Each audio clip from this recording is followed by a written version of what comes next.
Hello YouTube, what I wanted to do is make a video review on Chad Kultgen.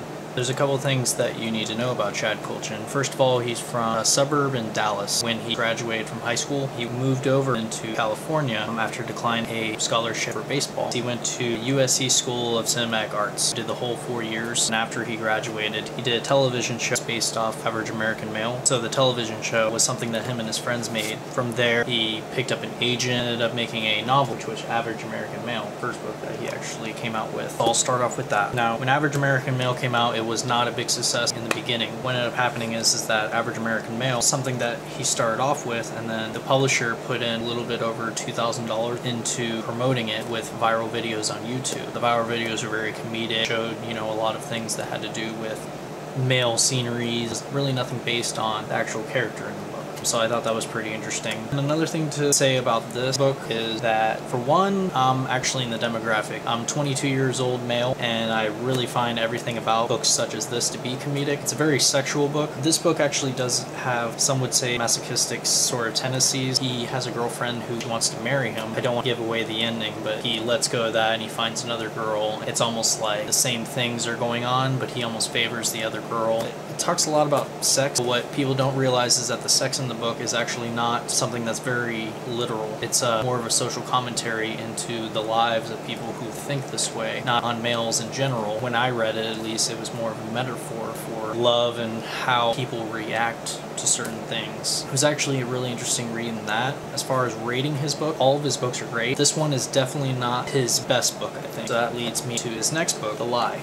The Lie is probably his best book. First of all, it's written with 3 friends. Each chapter is laid out. Every friend is talking about their certain version of each time, and it's all about college. Freshman year, sophomore year, junior year, senior year. This book is extremely intricate with the relationships that each character has with each other. Like, one is very rich. He really does not like women at all. And then his best friend is dating a girl. So the best friend and the girl are the other two. They break up. She wants to get a sorority. There's a whole big scandal.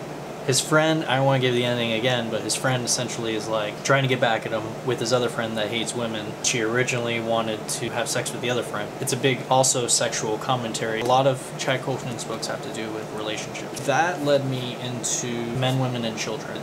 The children in the book are actually middle schoolers. There was a movie that came out. As you can see, this is the movie cover. It has Adam Sandler in it. It's actually a pretty good film. The guy who made Juno and Up in the Air actually did direct that. The movie is not as good as the book. I know it's kind of cliche to say that, but it really does not do its justice. The book actually really goes into more detail. The movie does follow the book exactly. I think that's really interesting. The director just didn't make it as lively, or I don't know the word for it, but he just didn't really portray what he was trying to say about this. This has a lot to do with how sex is in a way taboo to men, women, and children, to everybody. That's sort of, am I comfortable with my body? One chick was trying to be famous. She has a website that her mom makes, and then the mom wanted subscribers, and there was very suggestive photos. Then there's another girl that's anorexic, and that's the thing, that a lot of these characters in this book, they're really, really intense. They're all over the place. That's another thing that I really did enjoy about the book, is really keeps you on your toes. Who's happening to who, but when you get to the end, it's all very interconnected. But that leads me to his recent book, a sequel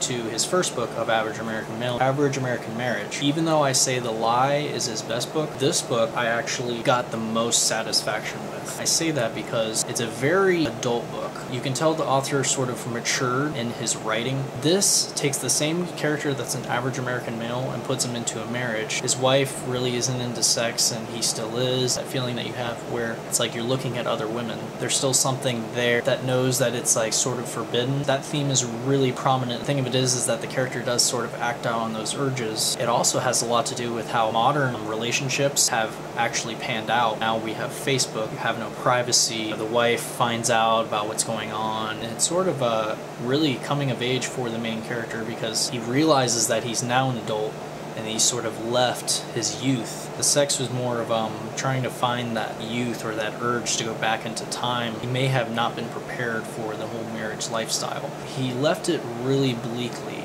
I left the book, I almost was sad in a way. It wasn't a sort of depression type of sad, it's more of a realization. He does tell his son, we have birthdays. He was like, you know, all birthday is going to be as good as this one. His son has birthday. He says in the narration that it's like every single thing is the same. And he also says in another portion of the book where it's like, you know, when you become an adult, you realize that you gave up on your dreams. But the thing of it is you don't care that you gave up on their dreams. That really hits hard for a lot of people because a lot of people do feel that way. That was also more of a prominent theme how the ending was, very robust. The ending actually portrayed how adults are, not just marriage. That's why this was most satisfying to me. To end this review, I have contacted Chad through Facebook. He's actually a really awesome dude. He has helped me because I'm an author. He was a really humble dude. I did not feel bad at all buying all of his books. I think everybody should buy his books because not only is he very talented in the way that he writes his literature, he's very real. He does talk about sex a lot and it can be offensive in a way, but it is funny. And like I said, I'm in that demographic. He has sold scripts.